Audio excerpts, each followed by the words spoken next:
Spiderman यानी कि Peter Parker के कई सारे अलग अलग कॉमिक्स में उसके फैमिली मेंबर्स हमेशा ही सेम रहते थे। उसके फैमिली मेंबर्स यानी कि हमेशा अंकल बेन, आंट में या फिर कई बार यहाँ वहाँ कुछ कॉमिक्स में हमें उसके पेरेंट्स मेरी पार्कर और रिचर्ड पार्कर के बारे में भी पता चलता।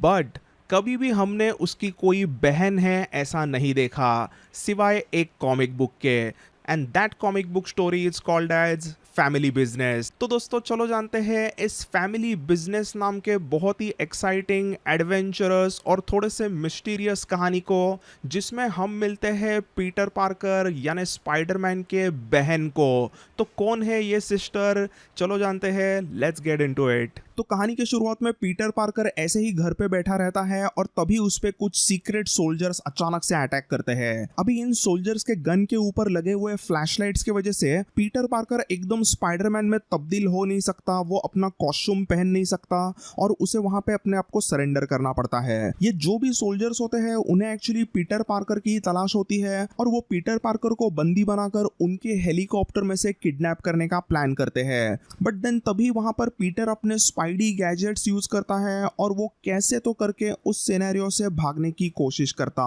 जैसे ही पीटर एक जगह पे हाईवे पे आता है तो एक कार उसके सामने आती है और अंदर एक लड़की कहती है कि रिलैक्स पीटर, जल्दी से तुम अंदर गाड़ी में आ जाओ और सीट बेल्ट लगाकर बैठ जाओ। और ऐसा कह के वो वहां से क्विकली कार भगाती है। बट ये होने के बाद में हम और पीटर दोनों शॉक्ड होते हैं कि इस लड़की को पीटर का नाम पीटर है ये कैसे पता होगा। तो यहाँ पर ये लड़की रिवील करती है, मेरा नाम है टेरेसा पार्कर, मैं तुम्हारी बहन हूँ। पीटर सोचने लगता है कि ये बंदी मेरी बहन कैसे हो सकती है। उसने तो आज तक अपने जिंदगी में कोई उसके बहन के बारे में वगैरह सोचा भी नहीं था। ऐसे चलते हुए वो टेरेसा गाड़ी चलाती रहती है बट अचानक उसके गाड़ी का एक्सीडेंट होता है और उन्हें वो गाड़ी छोड़ के कोई कैब लेनी पड़ती है। वो दोनों भी कैब में से भागने लगते हैं। इसके बाद में वो कहती है कि पीटर, तुम्हारी आंखें तो अपने पापा के जैसे दिखती है। अब ये सुनने के बाद में पीटर पार्कर को गुस्सा आया और वो सीधा चिल्लाकर उसे कहता है कि ये सब नॉनसेंस उसे अभी बंद करनी पड़ेगी,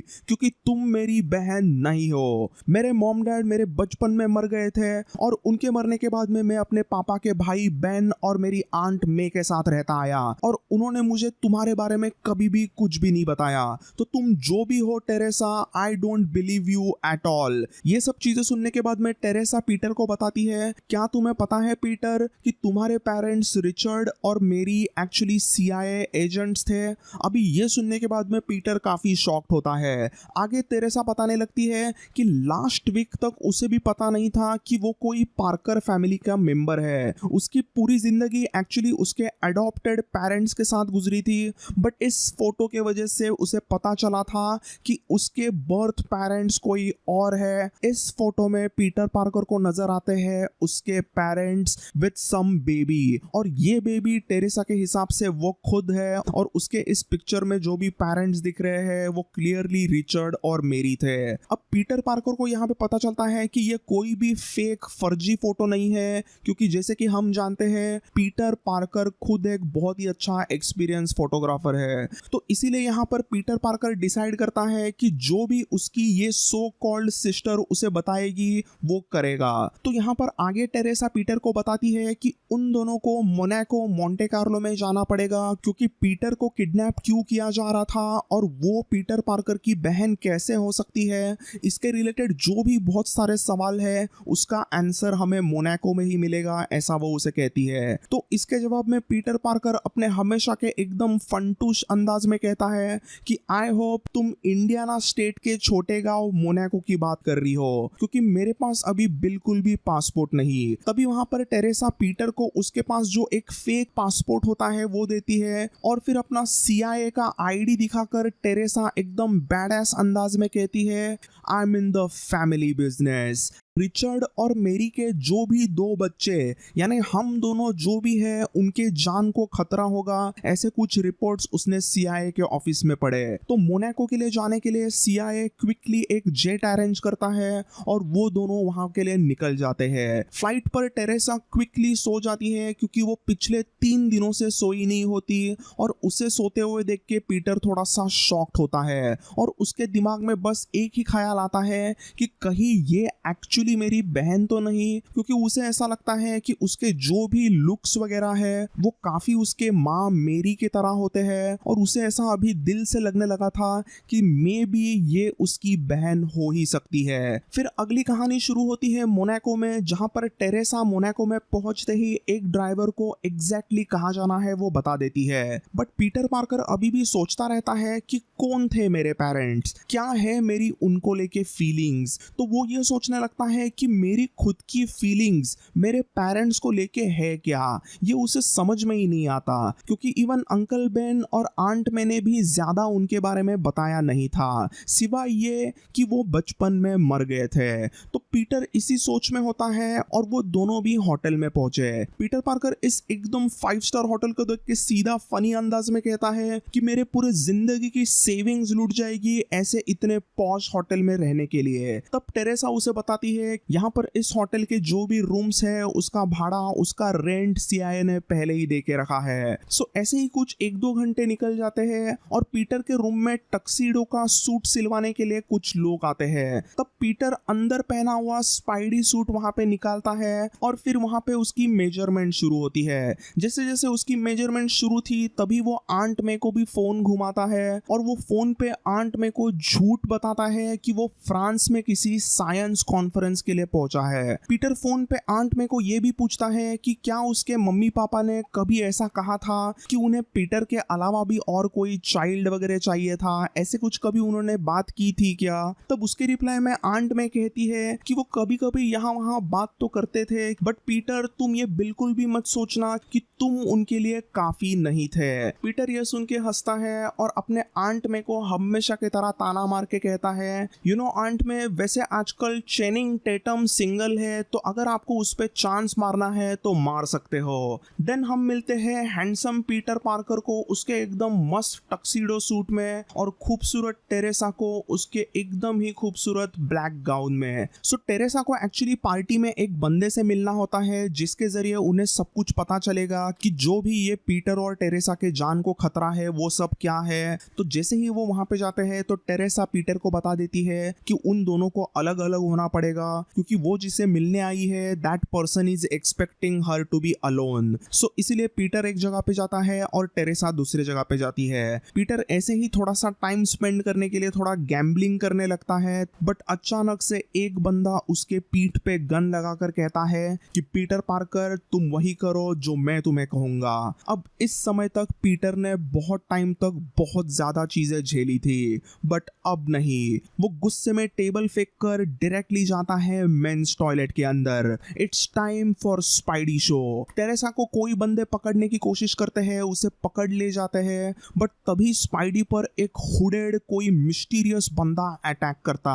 so this guy it's cyclone, और इस साइक्लोन विलन की यहाँ पर तबाही शुरू होती है। स्पाइडरमैन हमेशा की तरह अपनी टिपिकल फनी कमेंट्री शुरू करता है और कहता है साइक्लोन तुम्हारे मैनर्स कहाँ गए, समझ नहीं आता तुझे कि क्राउडेड प्लेस में ऐसे ज्यादा जोर जोर से हवा छोड़नी नहीं चाहिए। तब इसके रिप्लाई में साइक्लोन एकदम गुस्से में कहता है, अबे दीवार चिपको कीड़े, ज्यादा नाटक मत कर, तुझे अगर जान प्यारी है तो मुझसे पंगा मत ले। ऐसा कहते ही वहां पे साइक्लोन एक बहुत ही बड़ा बवंडर छोड़ता है और कसीनो में ही तबाही शुरू। दूसरी तरफ से टेरेसा बार बार चिल्लाने लगती है, पीटर तुम कहाँ पे हो, पीटर पीटर, ऐसे करके बार बार चिल्लाने लगती है। बट वो कई सारे लोगों के साथ में वो भी वहां से निकलने लगती है, क्योंकि उस पार्टी में लिटरली साइक्लोन ने एक बड़ा सा बवंडर छोड़ा था जो बहुत ही ज्यादा हवा फेंके जा रहा था और अलग सी तबाही मचा रहा था। तो स्पाइडी तो यहाँ वहां पर उछल उछल के थोड़ा उस बवंडर से बच रहा था, बट इतने में स्पाइडी को पता चलता है कि ये साइक्लोन कोई म्यूटेंट नहीं है जो कि ऐसे ही अपने सुपर पावर्स के जरिए कुछ बवंडर्स क्रिएट कर सके। तो एक्चुअली स्पाइडी नोटिस करता है कि इस साइक्लोन बंदे ने कोई एक सूट पहना है और उसके सूट में ऐसे तेज हवा वाले बवंडर करने की कुछ ताकत होती है। तो स्पाइडी उस सूट के बराबर से एक वीक पॉइंट को समझता है और उस वीक पॉइंट पे इतने जोर से उसने अटैक किया कि साइक्लोन डायरेक्टली वही के वही नॉक आउट हो गया। साइक्लोन का खतरा टलते ही स्पाइडी क्विकली वापस टॉयलेट में जाता है और वो वहां से पीटर पार्कर बन के बाहर आके टेरेसा को कहता है, टेरेसा चलो चलो अभी यहाँ से हम निकलते हैं, तुम्हारा कांटेक्ट कहाँ है, उसे जाके हम जल्द से जल्द मिलते हैं। तो टेरेसा का कांटेक्ट अभी वहां से कहीं और गया होता है और उन्हें अभी कार से उस कांटेक्ट से मिलने के लिए दूसरे लोकेशन पे जाना पड़ेगा। सो वो दोनों भी कार से निकलते हैं ताकि वो उस कांटेक्ट को मिल सके। बट पीटर अचानक से स्टीयरिंग व्हील को पकड़कर ब्रेक मारकर कार को रोकता है और वो टेरेसा पे जोर से चिल्लाया, आई नीड आंसर्स। बहुत हुआ ये चूहा बिल्ली का गेम, मैं तुम्हारी सिस्टर हूँ, ये क्यूट स्टोरी मुझे अभी नहीं सुनना, ये टोटली मुझे बकवास लग रही है। क्या चल रहा है ये सब, तुम मुझे अभी के अभी सच बताओ और उसके बाद में ही हम यहाँ से जाएंगे। सो इतने टाइम से टेरेसा उसे एग्जैक्टली चीजें कुछ बता नहीं रही थी, बट अभी टेरेसा को पता चलता है कि उसे थोड़ी बहुत स्टोरी अभी यहाँ पे पीटर को बतानी पड़ेगी। तब टेरेसा उसे बताती है कि बचपन से ही उसका ऐसे कोई बर्थ सर्टिफिकेट नहीं रहा और उसके बायोलॉजिकल पेरेंट्स कौन है, ये उसके फॉस्टर पेरेंट्स को यानी कि जिन पेरेंट्स ने उसे अडॉप्ट किया था ये उन्हें भी नहीं पता था। इसीलिए टेरेसा के मन में हमेशा यही रहा कि वो कभी ना कभी अपने पेरेंट्स को खोज के निकालेगी। वो अपने लाइफ में बहुत मेहनत करके इवेंचुअली CIA को ज्वाइन करती है, बट CIA में आने के बाद में भी उसके पास अच्छा खासा सिक्योरिटी क्लियरेंस होने के बावजूद वो ये खोज ही नहीं पाती कि एग्जैक्टली उसके पेरेंट्स कौन है। बट एक दिन CIA के एजेंसी को पता चलता है कि नॉर्थ अफ्रीका के किसी रीजन में कोई बड़ा क्रिमिनल एंटरप्राइज एक सीक्रेट मिशन करने वाला था और इस मिशन के लिए सन ऑफ रिचर्ड एंड मेरी पार्कर एक्सट्रीमली इंपॉर्टेंट होगा।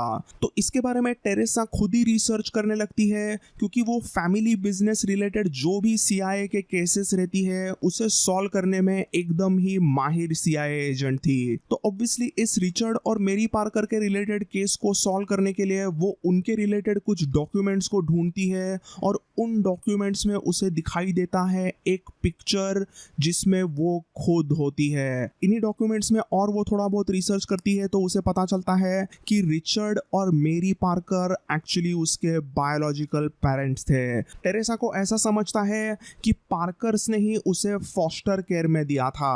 तब इसके रिप्लाई में पीटर कहता है कि उसके पेरेंट्स मरने के बाद में उसे अंकल बेन और आंट मे को दिया गया, बट वैसे ही चीज तुम्हारे साथ क्यों नहीं हुई, वो हम दोनों को इस तरह से सेपरेट करने का क्या रीजन हो सकता है। तब इसके रिप्लाई में टेरेसा कहती है वो सभी चीजें हम दोनों को भी पता चलेगी अगर तुम कार के ब्रेक पर से पैर उठाओगे और मुझे कार चलाने दोगे। तब पीटर उसे कार चलाने देता है और वो फाइनली एक बड़े से घर में पहुंचे जहां पर वो मिलते हैं किसी एमिल चिगारू नाम के बंदे से। तो ये बंदा एक्चुअली एक जमाने में रिचर्ड और मेरी का यूरोप का CIA का कांटेक्ट था और वो उन दोनों का काफी अच्छा क्लोज फ्रेंड भी रहा था। एमिल चिगारू उन्हें बताता है कि रिचर्ड और मेरी एकदम ही जाबाज CIA एजेंट्स रहे थे जिन्होंने कई बार दुनिया को डेंजरस से डेंजरस क्रिमिनल से बचाया है। जब भी रिचर्ड और मेरी अपने दुश्मनों के साथ में कुछ फाइट्स वगैरह में होते थे, कुछ खतरे में होते, तब वहां पर रिचर्ड हमेशा विलेंस का मजाक उड़ा था और उन पे लिटरली हंस देता।